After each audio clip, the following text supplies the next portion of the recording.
Baik, saya mulai untuk perkenalan kali ini. Sebelumnya, Assalamualaikum warahmatullahi wabarakatuh. Waalaikumsalam.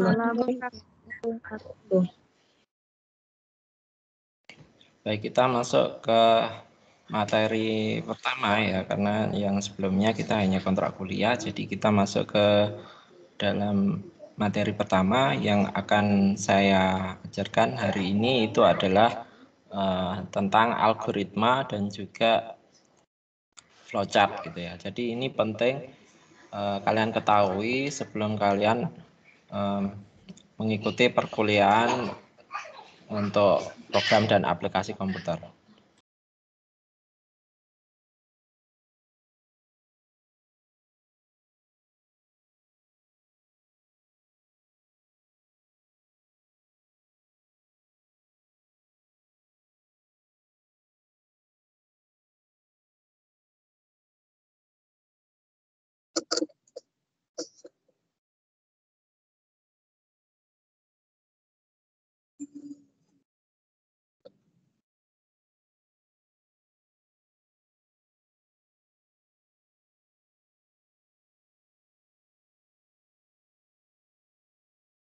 Sudah kelihatan slide saya?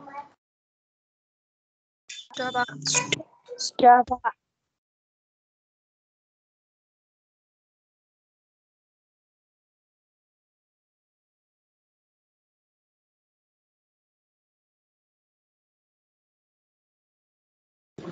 Baik, kita masuk ke materi algoritma dan flowchart ya. Saya coba slide show. Oke. Algoritma dan flowchart. Untuk penyelesaian bab ini diharapkan Anda dapat mengerti tentang algoritma, kemudian membuat algoritma dari suatu permasalahan, kemudian mengerti tentang flowchart dan membuat flowchart dari suatu permasalahan. Ini target yang harus kalian kuasai. Oke, sebelumnya kalau nanti penjelasan saya ada gangguan sinyal atau ada yang lain, silahkan saya diingatkan ya. Kalau misalkan PPT-nya nggak jalan atau yang lain. Nah, algoritma ini penting dalam suatu ilmu komputer ya. Karena PAK ini kan berhubungan dengan komputer, kita pakai ilmu komputer. Nah, algoritma itu adalah urutan langkah-langkah logis dalam penyelesaian masalah yang disusun secara sistematis dan logis. Ini ada juga yang lebih lengkap di sini ya. Algoritma itu adalah kumpulan instruksi-instruksi atau perintah-perintah langkah-langkah yang berhingga jumlahnya yang digunakan untuk menyelesaikan masalah atau persoalan logika dan matematika gitu ya. Jadi kalau kita mengambil suatu tindakan itu harus ada step-stepnya atau langkah-langkahnya yang jelas. Itu yang disebut dengan algoritma. Jadi algoritma di sini harus runtun ya, harus runtun dan jelas, tidak ambigu, multitafsir seperti itu. Dan jumlahnya ini berhingga. Jadi tidak bisa kalau algoritma itu jumlahnya sampai tak terhingga, itu tidak selesai nanti. Nah, dan juga digunakan untuk permasalahan-permasalahan dalam matematika tentunya. Karena matematik itu adalah dasar sebenarnya. Jadi orang-orang komputer itu matematiknya harus kuat. Nah, beruntung kita di sini belajar matematiknya. Jadi ini merupakan dasar dari suatu ilmu komputer. Nah, algoritma, langkah-langkah dalam algoritma ini harus dapat ditentukan bernilai benar atau salah. Ya, jadi harus jelas, ini benar, yang ini salah. Gitu ya. Tidak bisa yang antara benar dan salah itu tidak bisa. Jadi pilihannya cuma dua. Algoritma itu adalah blueprint dari suatu program. Oke. sebaiknya disusun sebelum membuat program. Jadi kalian kalau sebelum membuat program harusnya dibuat algoritmanya dulu.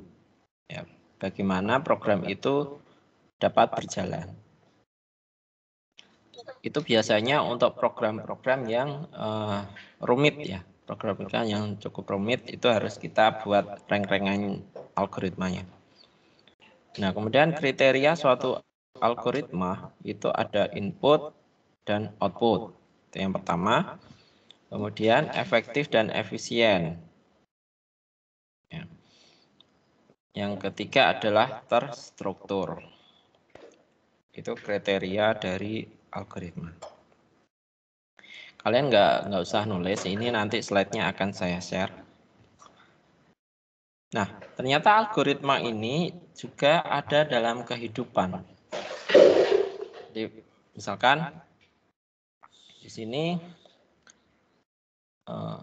algoritma ini adalah jantung dari ilmu komputer atau informatika. Jadi, kalau nggak ada algoritma, ya nggak jalan. Gitu ya. Banyak cabang ilmu komputer yang diacu dalam terminologi algoritma. Jelas ya, karena dia merupakan dasarnya, sehingga cabang-cabang dari ilmu komputer ya itu harus ada algoritmanya. Nah, ini algoritma digunakan dalam kehidupan sehari-hari. Contoh, misalkan resep makanan, gitu ya. Nah, jangan dipikir resep makanan itu nggak ada algoritmanya. Jadi dalam resep makanan itu ada langkah-langkahnya. Nah, itu juga termasuk dalam algoritma. Biasanya yang cewek-cewek gitu ya, yang mau masak apa, itu harus dipikirkan dulu. Ya, pertama harus menyiapkan kompor, kemudian yang kedua harus menyiapkan bahannya apa aja, dan seterusnya. Nah, itu cara berpikir algoritma seperti itu. Nah, ini ya contoh ya, step by step cara membuat siomay Malang gitu ya. Menyiapkan bahan dan seterusnya. Ini yang paham yang cewek-cewek ini. Bagaimana sampai terbentuk ini siomaynya gitu. Kemudian yang ini, misalkan ini membuat apa ya, bakso ya, membuat bakso gepeng. Ada ya bakso gepeng gini ya. Jadi pertama, langkah kedua, ketiga, dan seterusnya sampai jadi. Nah, ini contoh-contoh dari penerapan algoritma. Contoh misalkan, nah di sini algoritma kalau kita ingin ambil uang, misalkan, ya kan? Pertama, tentu ini ambil uangnya di ATM ya. Pertama, kita siapkan ATM-nya, ATM yang kita punya. Ya, kalau sudah ada, oke, kita harus ingat ini apa password gitu ya, password dari kartu kita. Nah, kemudian setelah itu kita masukkan ke mesin ATM. Oke. Mesin ATM. Kemudian kita masukkan ini perintah-perintahnya. Misalkan masukkan PIN, kemudian kita masukkan nominal dan seterusnya. Kemudian kita baru terima uang. Seperti itu. Bentar.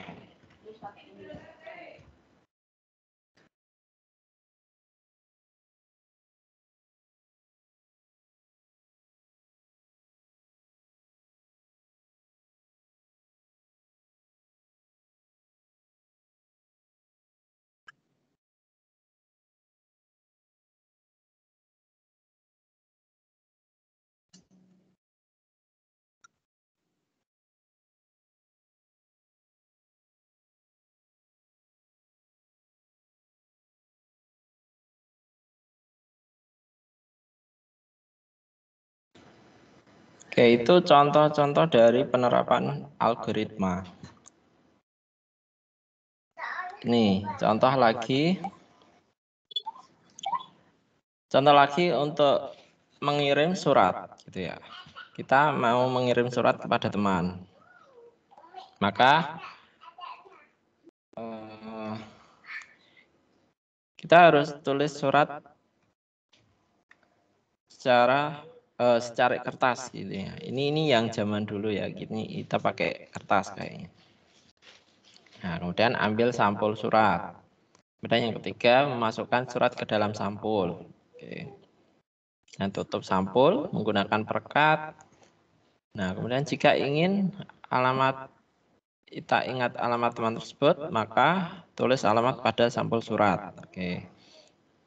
Itu jika kita ingat gitu ya. Jika tidak, maka lihat buku alamat dulu, kemudian tulis alamat pada sampul surat.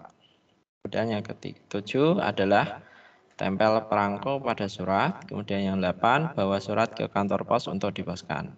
Nah, ini langkah-langkah kalau kita ingin mengirim surat melalui kantor pos. Ya, ini contoh dari algoritma mengirim surat. Ini contoh lain, mengupas kentang untuk makan malam, gitu ya. Ini contoh-contoh. Sama ya, Ibu Tati ya, ini namanya mengambil kantong kentang dari rak, mengambil panci, dan seterusnya.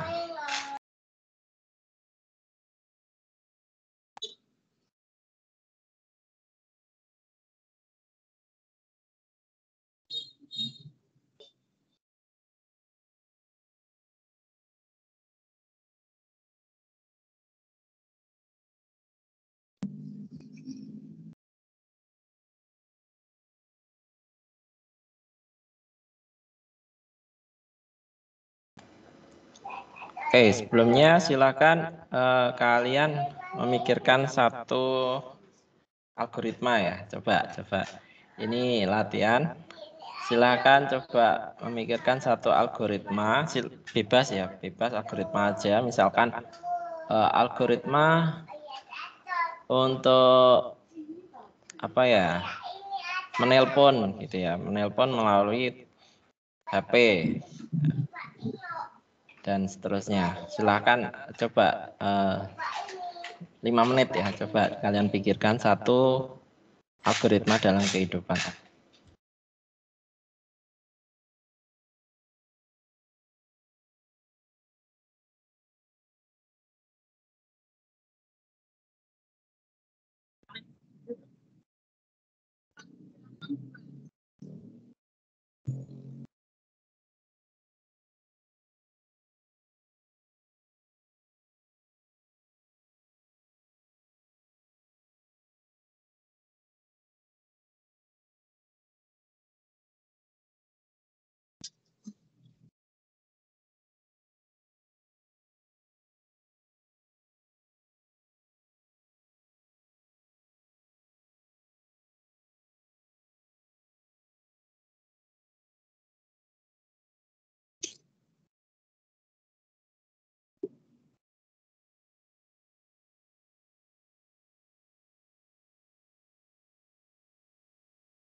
Baik, silakan kalau ada yang bisa memberi contoh.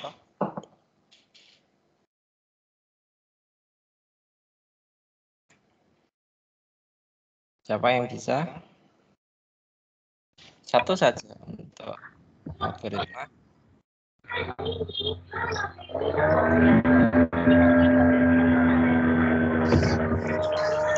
Saya, Pak. Ya. Siapa? Mbak siapa? Saya, Pak. Latifah Zaidah. Ya, Mbak Latifatus, silakan. Contoh satu Contohnya, algoritma ya. memasak mie instan, mie goreng instan.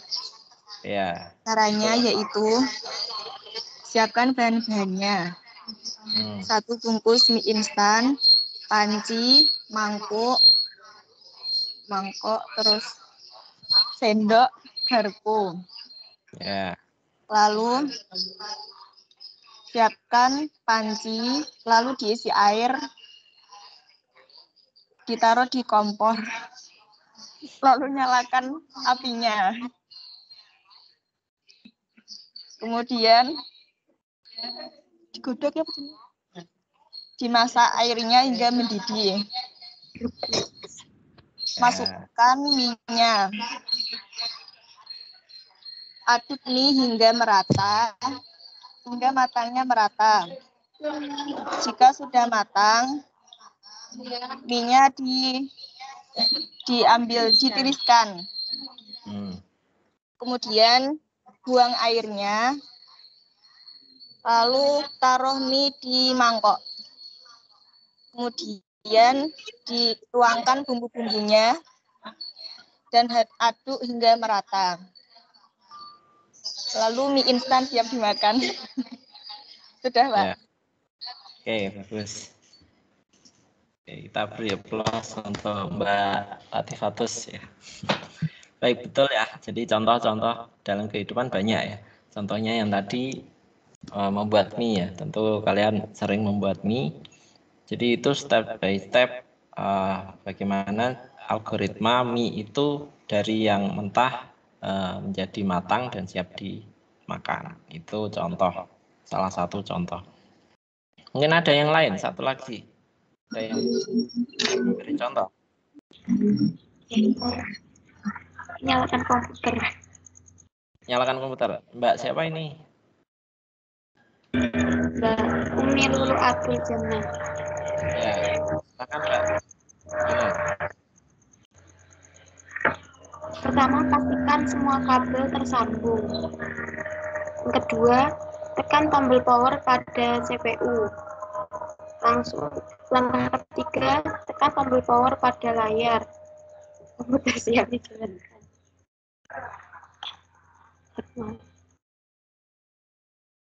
Ya, betul. Terus? Tekan tombol power pada layar. Komputer siap dijalankan, Pak. Selesai. Baik. Betul. Oke, sudah ya. Mungkin ada yang lain, tapi saya rasa sudah bisa semua. Jadi itu adalah contoh-contoh dari algoritma dalam kehidupan. Baik, saya lanjutkan slide-nya. Ini yang tadi ya, mengupas kentang, mulai mengambil kantong kentang, mengambil panci kentang, mengupas, kemudian mengembalikan kantong kentang dalam rak. Oke, ini contoh. Ini lanjutannya.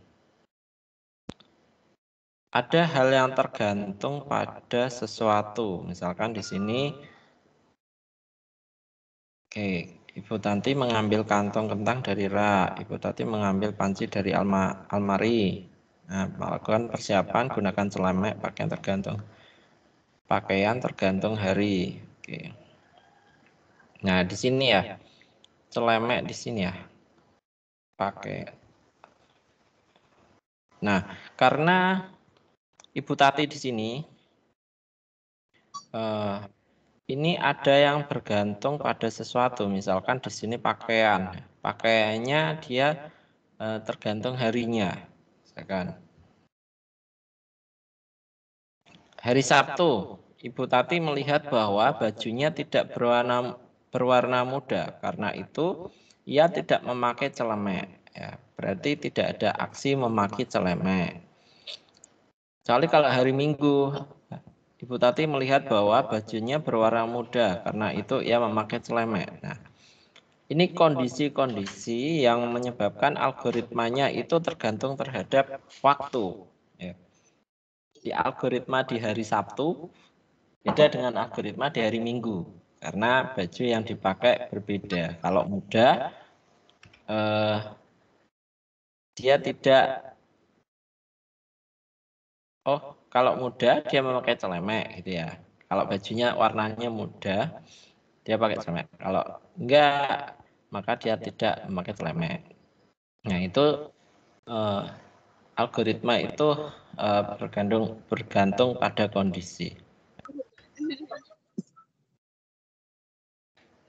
Nah, jadi kalau misalkan ditulis ulang di sini secara singkat, misalkan ambil kantong, kentang, kemudian ambil panci. Nah, ini bergantung warna bajunya. Kalau berwarna muda, maka dia pakai celemek. Kalau tidak, maka dia tidak pakai celemek. Oke, ini ada opsi ini ya, ketergantungan terhadap warnanya di sini dalam hal ini. Demikian juga kalau misalkan tadi memasak mie itu ya, Mbak siapa tadi memasak mie, itu misalkan mie-nya belum beli, ya, maka di awal itu ada pilihan apakah kalau mie-nya sudah ada, ya langsung ke menyiapkan mie dan peralatan masak yang lain. Kalau mie-nya belum ada, maka ya beli dulu di Indomaret misalkan seperti itu. Nah, itu ada opsi di mana algoritma itu ada pilihan seperti itu. Ada pilihannya. Demikian juga tadi yang dicontohkan kalau dia nggak tahu nomor HP-nya, maka dilihat dulu kontaknya. Kalau sudah tahu nomor HP-nya ya langsung diketik seperti itu. Nah, ini contoh misalkan kondisi dari algoritma 2 yang tadi. Karena dapat pesanan, maka kentang yang harus dikupas 500 buah. Ya, tergantung pada jumlah kentang yang sudah dikupas. Ya. Jadi ada pengulangan di situ. Kalau 500 buah berarti ya algoritma mengupas kentangnya berulang sampai 500. Ya kan? Nggak mungkin dilakukan bersamaan ya, karena step by step. Jadi kentang satu dikupas selesai, kemudian balik lagi ke kentang 2 dan seterusnya. Gitu. Maka di sini ada algoritma yang namanya while do. Ini ya. While jumlah kentang terkupas belum cukup, maka ya kupas satu kentang lagi. Gitu ya. Karena pesanannya 500. Nah, itu contoh algoritma yang berulang. Yuk pakai while do. Ini sintaknya yang nanti kita gunakan. Nah, kemudian ada kondisi lagi bisa jadi pada saat mengupas kentang itu tergantung pada kentangnya. Ya. Jika kentangnya rusak atau busuk, dibuang dan tidak dikupas, misalkan. Ya. Jadi ada kondisi di dalam kondisi, misalkan jika jumlah kentang yang terkupas belum cukup, yang tadi kan 500 ya, baru satu misalkan, maka dia belum cukup, ya kan? Maka dia ambil kentang yang satu lagi. Nah, di sini dia mengecek dulu, apakah kondisi kentangnya itu busuk atau tidak, gitu ya. Kalau busuk, maka dia dibuang dan mengambil kentang yang satu lagi, ya kan? Kalau misalkan tidak busuk, maka dia lakukan algoritmanya, mengupas kentang. Nah, itu. Jadi ada kondisi tambahan karena dia ada pengecekan lagi. Misalkan cukup apa enggak jumlahnya, atau misalkan kentangnya dicek busuk apa tidak, seperti itu. Itu tambahan dari kondisi. Ini contoh lagi ya. Ini menentukan suatu bilangan ini genap atau ganjil. Dimasukkan sebuah bilangan sembarang. Ya. Kita ingin mengecek apakah bilangan itu genap atau ganjil. Kalau genap biasanya kan dibagi 2, hasilnya 0, gitu kan. Maka kita bagi bilangan tersebut dengan 2. Hitung sisa hasil bagi pada langkah 2. Ini ya. Bila sisa hasil bagi sama dengan 0, maka bilangan itu adalah genap. Tetapi bila sisa hasil baginya 1, maka bilangan itu adalah bilangan ganjil. Nah, itu contoh dari perhitungan matematika. Nah, ternyata juga ada step by step-nya.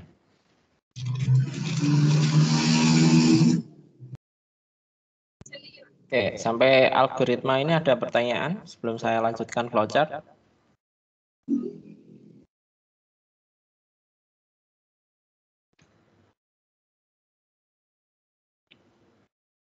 Nggak ada pertanyaan? Jelas?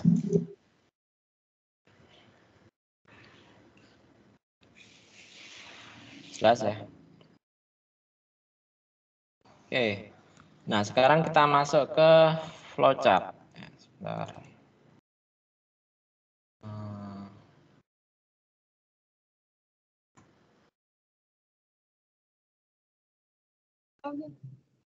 Oke, kita masuk ke flowchart. Jadi ini algoritma dalam menampilkan atau menulis algoritma itu ada beberapa cara ya. Nah, cara yang paling banyak digunakan, yang paling umum itu adalah membuat flowchart.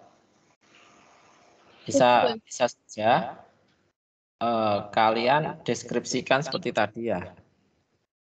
Yang di cara-cara tadi itu dengan menggunakan, misalkan di sini dengan menggunakan kata-kata. Nah, langkah 1, 2, 3 sampai seterusnya sampai langkah 8. Ini menggunakan kalimat gitu ya. Nah, ada cara lagi dalam menulis algoritma itu dengan menggunakan flowchart. Flowchart ini merupakan bagan-bagan yang mempunyai arus yang menggambarkan langkah-langkah penyelesaian suatu masalah. Yaitu ini dinamakan dengan flowchart. Jadi langkah-langkah yang tadi yang sudah kita susun kalimat tadi ya, itu kita gambar. Kita gambar dalam suatu bagan-bagan simbol-simbol dalam flowchart. Oke, merupakan cara penyajian dari suatu algoritma. Ya. Ada 2 macam flowchart di sini. Ada sistem flowchart dan juga ada program flowchart.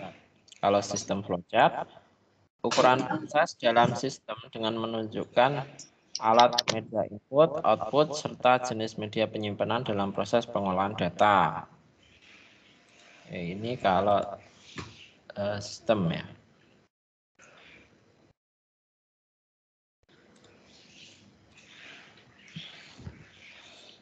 Kalau program itu ada urutan instruksi yang digambarkan dengan simbol tertentu untuk memecahkan masalah dalam suatu program. Oke, ini ada 2 jenis flowchart. Kemudian, nah untuk simbol-simbol dalam flowchart itu ada flow direction symbol, ini menghubungkan alur, kemudian processing symbol, simbol proses, dan juga input output symbol. Ini ada simbol-simbol dalam flowchart.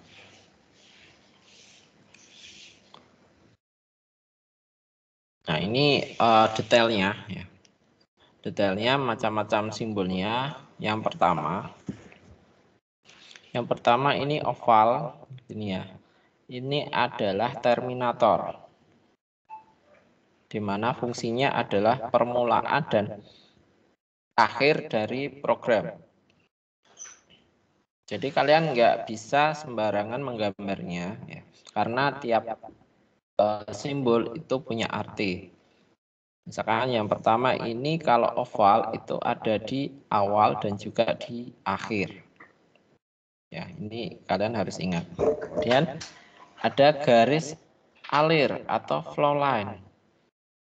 Ya, garis alir berbentuk anak panah. Jadi misalkan start ini ya, atau bikin di atas kemudian ke bawah dia menuju ke simbol yang lain itu dihubungkan dengan garis alir atau flow line. Kalian nggak boleh menggambar garis alirnya itu misalkan bengkok-bengkok seperti itu, jangan ya. Jadi harus lurus dan juga ada arah panahnya. Itu menggambarkan arah aliran program. Kemudian ada simbol preparation. Berbentuk seperti ini, saya nggak tahu ini namanya apa ya. Berbentuknya seperti ini, jadi dia adalah proses inisialisasi atau pemberian harga awal. Ini nanti akan terlihat kalau kita sudah menampilkan contohnya. Nah, ada yang penting di sini, pasti dalam flowchart itu ada proses. Kalau preparation ini tidak semuanya pakai, gitu ya. Kalau ini proses, pasti dalam suatu program ada. Kecuali yang program tidak ada prosesnya ya, misalkan ada input langsung outputnya. Itu juga ada sih untuk program yang misalkan kita langsung mengetik program mengetik nama kita gitu ya. Kalian mungkin sudah diajarkan atau belum waktu praktek. Jadi di buku itu ada yang awal-awal itu kalian tulis program nama misalkan. Maka di situ tidak ada prosesnya. Ya cukup mengetik nama kemudian output, tampil outputnya seperti itu. Kalau ada proses maka kita pakai simbol persegi panjang ini. Proses perhitungan atau pengolahan data. Kemudian ada input atau output data. Ini adalah jajar genjang ya, jajar genjang. Ini menggambarkan input output data, parameter dan informasi. Oke, ini ada lagi subprogram atau predefined process. Ini ya. Permulaan subprogram atau proses menjalankan subprogram. Jadi program yang kita buat itu ada sub-sub-subnya. Ya, ada bagian-bagian kecil. Itu kita pakai simbol ini. Kemudian ada decision. Nah, ini perbandingan pernyataan menyeleksi data yang memberikan pilihan untuk langkah selanjutnya. Kalian ingat tadi yang saya bahas di awal itu ada pemilihan mengupas tadi ya, mengupas kentang. Maka jika kentangnya lebih dari 1, misalkan tadi contohnya 500, maka kita mengulang langkahnya, maka kita bisa pakai ini. Atau tadi jika kentangnya busuk atau tidak. Kalau busuk maka dia lanjut ke bawah misalkan. Kalau tidak busuk maka dia ke samping. Ini nanti akan kita gambarkan dengan decision. Kemudian ada on-pack connector, lingkaran. Beda ya dengan tadi kan oval. Kalau yang ini lingkaran, penghubung bagian flowchart yang berada pada satu halaman. Nah, misalkan kalian punya kertas yang akan kalian gambar flowchart. Nah, ternyata flowchartnya sangat panjang dan tidak cukup dalam satu kertas. Ya. Maka kalian bisa ke halaman berikutnya itu dengan ini, on-pack connector. Jadi bagian akhir ada ininya, kemudian yang halaman selanjutnya diawali dengan lingkaran ini. Kemudian ada off-peak konektor, penghubung. Oke. Jadi kalau yang ini tadi, saya ulangi ya, kalau yang ini itu satu halaman ya. Kalau yang ini halaman yang berbeda. Oke. Oke, saya ulangi penjelasannya. Kalau yang lingkaran itu dalam satu halaman gitu ya. Dalam satu halaman misalkan kalian bagi dua sheet gitu ya, dua kolom. Itu bisa pakai ini. Kalau misalkan halamannya berbeda, itu pakai yang bawah. Fungsinya sama-sama konektor flowchart yang terpotong. Oke, pembuatan flowchart. Yang pertama, tidak ada kaidah yang baku. Jadi kalian bebas menggambarnya seperti apa tergantung kalian. Flowchart sama dengan gambaran hasil analisa suatu masalah. Jadi kalian analisa permasalahannya apa, kemudian kalian menyusun algoritma dan menggambar dalam flowchart. Flowchart dapat bervariasi antara satu program dengan program lainnya. Oke, ini tentu berbeda ya dari satu program dengan program yang lain. Secara garis besar ada 3 bagian utama, input, output, proses. Nah, ini secara umum dalam suatu program itu minimal harus ada input, harus ada output, dan harus ada prosesnya. Nah, ini jadi saya sebutkan tadi bahwa yang proses itu harus ada.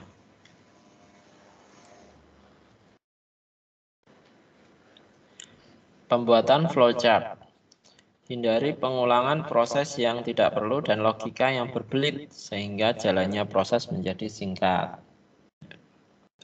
Jadi harus jelas dan tidak berbelit-belit gitu ya. Karena apa? Karena misalkan kita punya satu kasus tapi kita bisa menyelesaikan dengan 2 cara misalkan.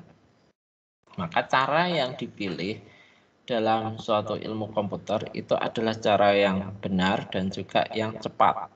Gitu ya. Kalian harus ingat ada 2 yang diperhitungkan gitu ya.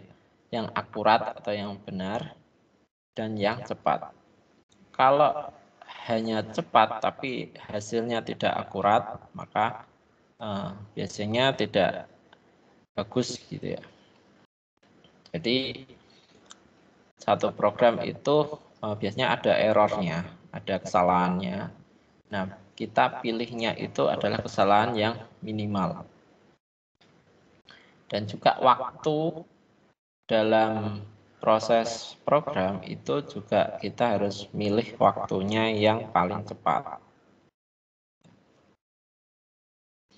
Jalannya proses digambarkan dari atas ke bawah dan diberikan tanda panah untuk memperjelas.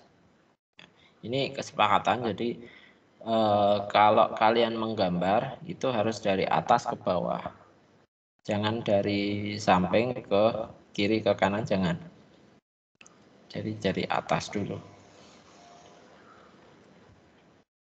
Contoh di sini. Contoh misalkan, nah ini selalu dimulai dengan begin ya. Atau boleh juga start. Atau boleh juga mulai. Ya, boleh bahasa Inggris, boleh bahasa Indonesia.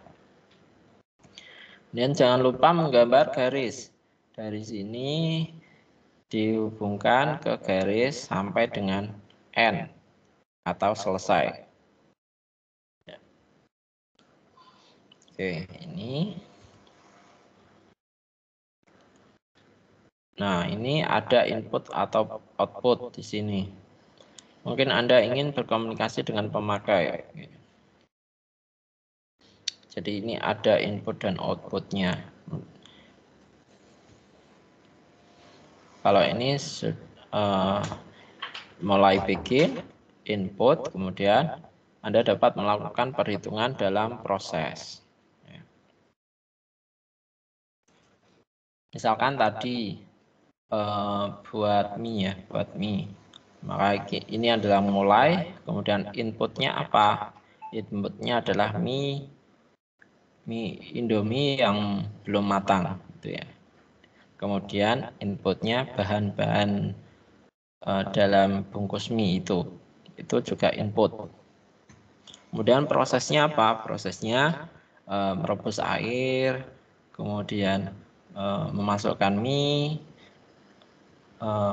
sampai mie-nya matang, seperti itu. Itu proses.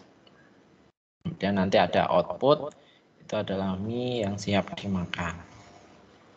Nah ini ya, ini ada bikin input, proses, output, kemudian end. Nah urutan defaultnya seperti ini. Contoh, ini apa ya? Ini kopi, membuat kopi ya. Bisa kelihatan di situ pertama start. Ya, kita mulai membuat kopi. Kemudian ambil gelas. Ya, kemudian ambil sendok.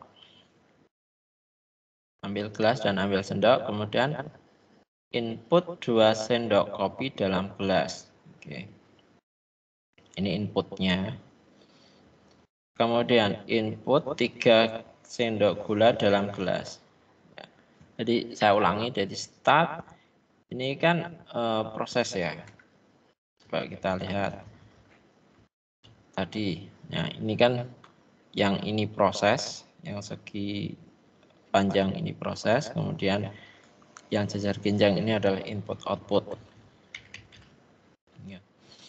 Jadi ambil gelas itu adalah proses kita mengambil gelas. Ambil sendok juga proses, ini input sendok gula dalam gelas, kemudian input air dalam gelas gitu ya. Nah, diaduk-aduk itu adalah proses. Setelah itu dicicipi atau dicoba rasanya. Ini ya. Cicipi, kemudian apakah kurang manis? Ya. Ini pakai yang pilihan tadi, yang ini. Decision ya, decision. Apakah kurang manis? Jika ya, maka ada tambahan atau input gula di sini, tambah 1 sendok gula. Nah, kemudian kita cek lagi, apakah terlalu manis? Kalau misalkan terlalu manis, maka ada input air, ya tambahkan air. Apakah manisnya cukup? Ya. Jika belum cukup, maka dia ke A. Nah, A di sini balik ke sini. Ini caranya untuk menggambarkan perulangan. Ya. Jadi kalau langkah ini manisnya belum cukup, maka dia akan berulang terus. Ya. Walaupun nanti malah nggak enak nanti kalau terus-terusan gini ya. Jadi kalau misalkan sudah cukup, maka dia ke sini. Segelas kopi dengan rasa manis yang tepat. Oke. Ini outputnya, segelas kopi dengan rasa manis yang tepat. Kemudian selesai. YT ini ya, ini tidak ya. Ya tidak, ya tidak. Nah, ini cara menggambarkan flowchart dalam pembuatan kopi. Ini contoh. Ini contoh. Ini flowchart yang gambar 1-2. Flowchart menghitung 2 bilangan gini ya. Jadi start, kemudian masukkan A dan B, proses C-nya sama dengan A plus B, kemudian ditampilkan hasil outputnya, hasil C-nya ditampilkan, kemudian selesai. Ini yang sederhana. Kalau ada pilihan, misalkan di sini masukkan A. Ini bagi A dengan 2. Oh, ini flowchart dari cek bilangan genap atau ganjil. Misalkan kita nyatakan bilangannya A. Dan bagi A itu dengan 2. Apakah sisa baginya 0? Jika iya, maka dia genap. Jika tidak, dia ganjil. Seperti itu, selesai. Itu contoh. Nah, ini cukup rumit. Jadi ini adalah mengambil ATM ya, kayaknya. Jadi start. Oh, ini mengambil uang. Jadi punya uang enggak? Gitu. Start. Punya uang atau tidak? Punya uang, maka ini apa ya? Algoritma transaksi ya. Punya rekening di algoritma dalam di bank gitu. Algoritma di bank. Contoh misalkan di sini punya uang, mau disimpan di bank. Jika ya, maka punya rekening atau tidak. Ya. Jika mau nyimpan, dia tidak punya rekening, maka dia harus buka rekening dulu di bank. Buka rekening, kemudian input saldo awal, ya, selesai. Ya, kemudian jika dia tidak punya rekening, jika dia punya rekening, maka langsung transaksi deposit, ya, menyimpan uangnya. Maka prosesnya adalah saldo bertambah sebanyak amount. Kemudian saldo plus amount. Oke, ini selesai. Nah, tadi kalau ini ya saya lanjutkan aja. Kalau dia tidak mau transaksi deposit, ya maka transaksi withdraw sebanyak amount. Dia apa? Withdraw berarti diambil ya berarti. Kemudian cek saldo jika dikurangi. Ini prosesnya. Kemudian apakah saldo cukup? Jika iya maka saldo dikurangi. Kan kita cek dulu. Kita mengambil uang, maka kalau saldonya cukup maka ya sudah langsung diproses uang pengurangannya. Kalau tidak maka melebihi saldo ya, pengambilannya melebihi saldo, pesan error. Balik lagi ke sini. Nah, tadi kalau yang sebelah kirinya ini mau disimpan di bank atau tidak? Kalau tidak, maka uangnya itu adalah dibelanjakan. Dibelanjakan, kemudian hasil sisa uangnya ada di sini. Adakah sisa uang? Kalau iya, maka balik lagi ke sini. Mau diapakan sisa uangnya? Mau disimpan di bank atau tidak? Ya, bisa lari ke sini, bisa lari ke sini. Itu sisa uangnya. Nah, jika tidak dibelanjakan, maka uangnya itu di sini dikirim. Dikirim ke ini ya, ambil uang di bank sebanyak amount. Gimana ini? Ada uang sisa belanja, uang kurang. Oke. Di sini uangnya kurang apa tidak ternyata? Kalau kurang, maka ambil uang. Lari ke sini. Ini kan tadi ambil uangnya. Yang sebelah kanan. Jika tidak, maka ini selesai. Nah, ini contoh yang sudah rumit ya, jalannya algoritmanya.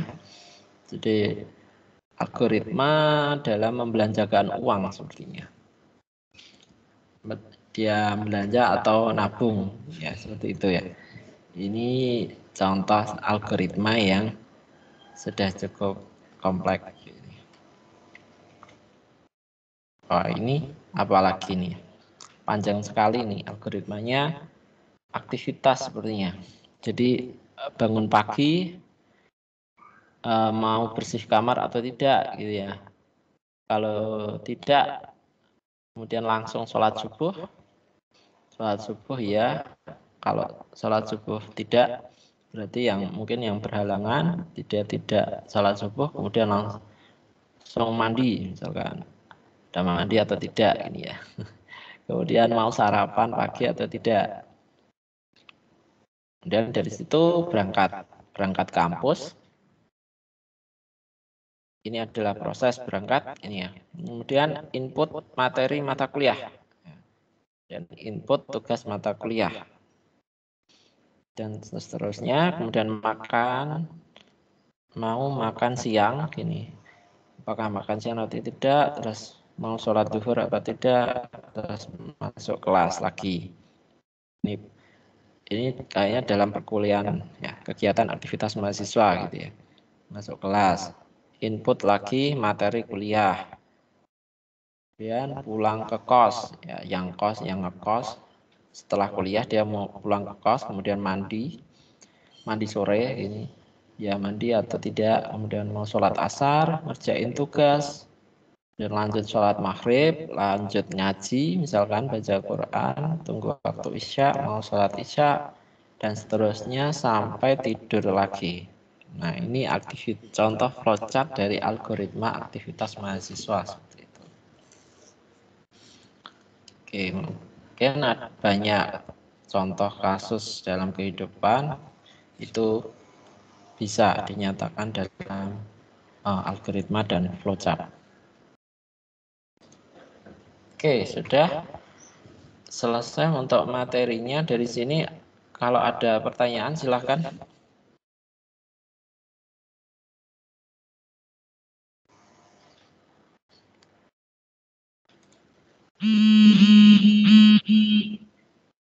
Pak mau tanya. Ya, siapa? Yang Malihatun Nairoh. Malihatun. Ya, Mbak. Yang uang di bank itu loh, Pak. Kan pertama start, terus punya uang. Nah, punya uang itu kok disebut proses tuh, yang diproses apanya? Oke. Ya. Ini, jadi kita kan ngecek ya. Ngecek uang kita ada apa enggak gitu kan. Jadi proses ini misalkan uangnya ada di dompet ya, proses membuka dompet kita cek gitu ya. Punya uang. Ini kalau kita tidak ada opsi. Ya kan? Ini kan langsung dia punya uang. Langsung disimpan di bank. Ini asumsinya, jadi suatu program itu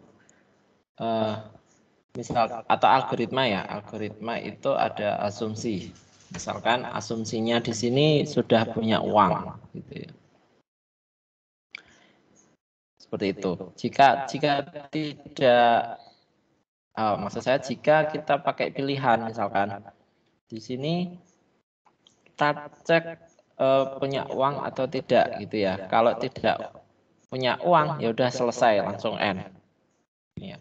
Nah itu baru kita pakai decision yang ini. Ya.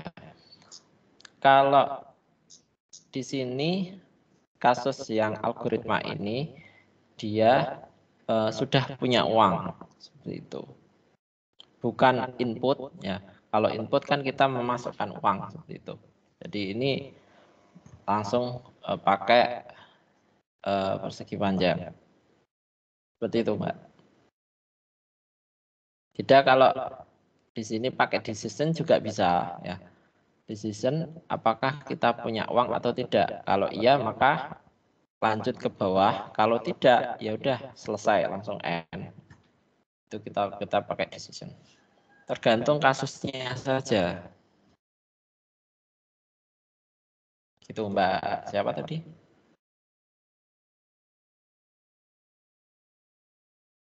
Gimana Mbak?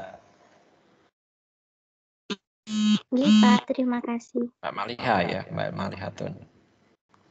Baik, ada yang lain? Oke, pertanyaannya bagus ya tadi, jeli. Jadi kenapa kok pakai persegi panjang gitu ya? Ya memang tergantung kasusnya saja. Kalau itu pilihan ya maka kita pakai decision. Kalau itu suatu proses ya pakai persegi panjang. Kalau input ya pakai jejer genjang dan seterusnya. Ada yang lain?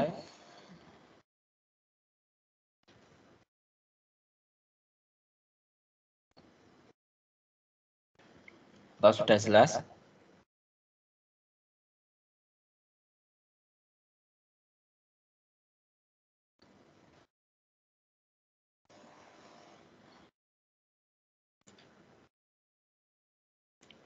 Kalau sudah nggak ada yang tanya, saya kasih soal latihan ya. Oke, ini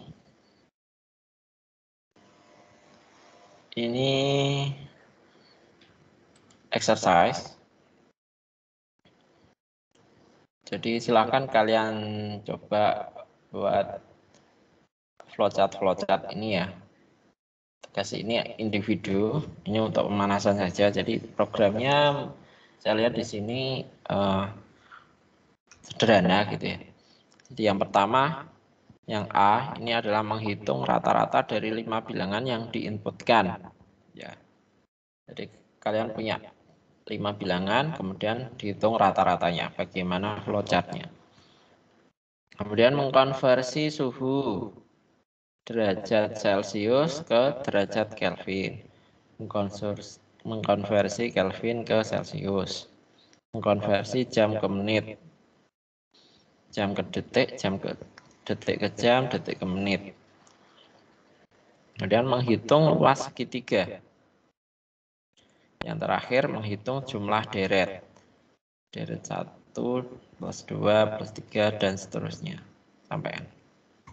Oke, silahkan ini kalian kerjakan. Ya.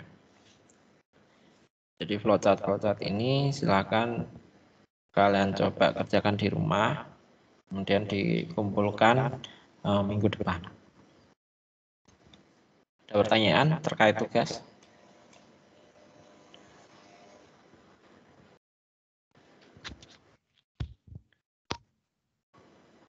Pak mau tanya. Ya, Mbak siapa? Soleha. Asolehah ya. Silakan Mbak tanya apa? Untuk tugasnya itu di buku tulis atau dibuat di Oke. Untuk tugas ini silahkan di ketik boleh ya, diketik boleh atau digambar juga boleh. Kalian tulis tangan juga boleh. Saya bebas pokoknya. Kalian nanti kalau yang file berarti tinggal save ke PDF. Kalau yang pakai Word atau pakai yang lain, kalian save ke PDF. Kalau yang pakai tulisan tangan, ya silahkan kalian tulis, kalian kerjakan, nanti kalian PDF-kan. Bisa kan? Pakai aplikasi, mungkin aplikasi foto scan atau apa gitu ya.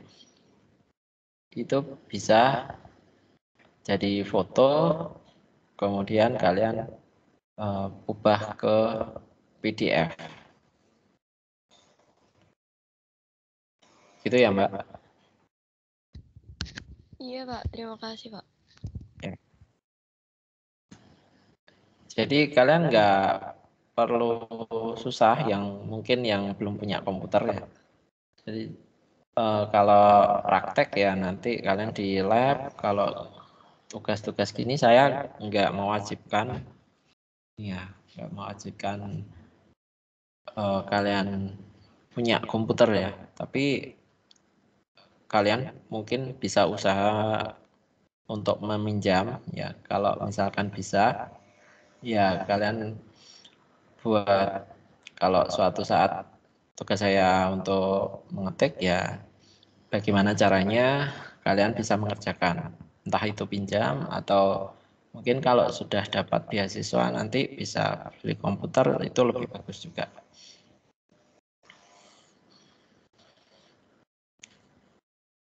Oke, ada pertanyaan lagi selain Pak. ini? Ya, siapa? Nurul, Pak. Mbak siapa? Mbak Nurul. Nurul. Kurang ada 10. Suaranya putus-putus. Gimana? Yang chat disepakati itu ada Suaranya kok putus-putus ya? Nggak tahu di saya atau yang di yang lain juga. Oh ya udah Pak, kalau begitu. Terima kasih. Coba diketik aja di chat, Pak. Oh ya. Di chat ya.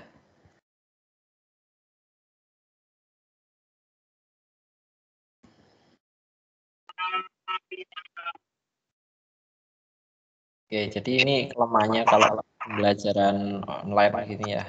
Jadi ada yang sinyalnya bagus, ada yang sinyalnya ada gangguan gitu, ada yang perangkatnya memang nggak bisa on dan seterusnya ya. Itu harus kita antisipasi ya. Oke. Jika kita ingin bisa mengikuti full perkuliahannya, ya usahakan cari sinyal yang bagus.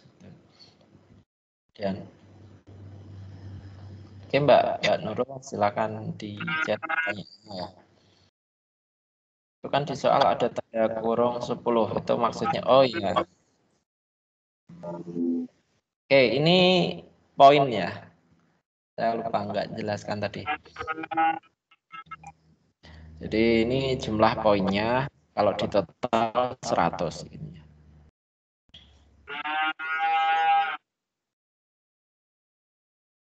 Jadi itu nilainya Mbak Nurul tadi. Oke, ada pertanyaan lagi?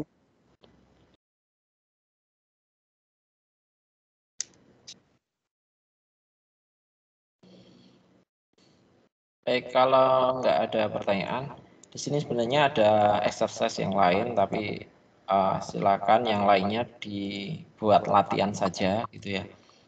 Yang jadi tugas hanya yang exercise yang slide awal di sini. Yang lainnya boleh sambil latihan bisa kalian kerjakan juga. Tapi yang dikumpulkan hanya yang ini saja. Oke, ini dikumpulkan minggu depan sebelum perkuliahan. Jadi sebelum perkuliahan kalian sudah harus mengumpulkan file tugasnya. Nanti tugasnya diupload di Microsoft Teams. Nanti akan saya jelaskan. Baik, mungkin cukup untuk hari ini materi dari saya. Ya. Jangan lupa hari Sabtu itu kalian ke kampus untuk praktikum. Sebelum saya akhiri, silakan ada pertanyaan lagi atau tidak.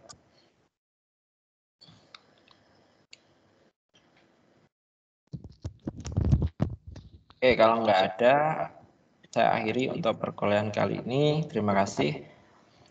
Assalamualaikum warahmatullahi wabarakatuh. Waalaikumsalam warahmatullahi wabarakatuh.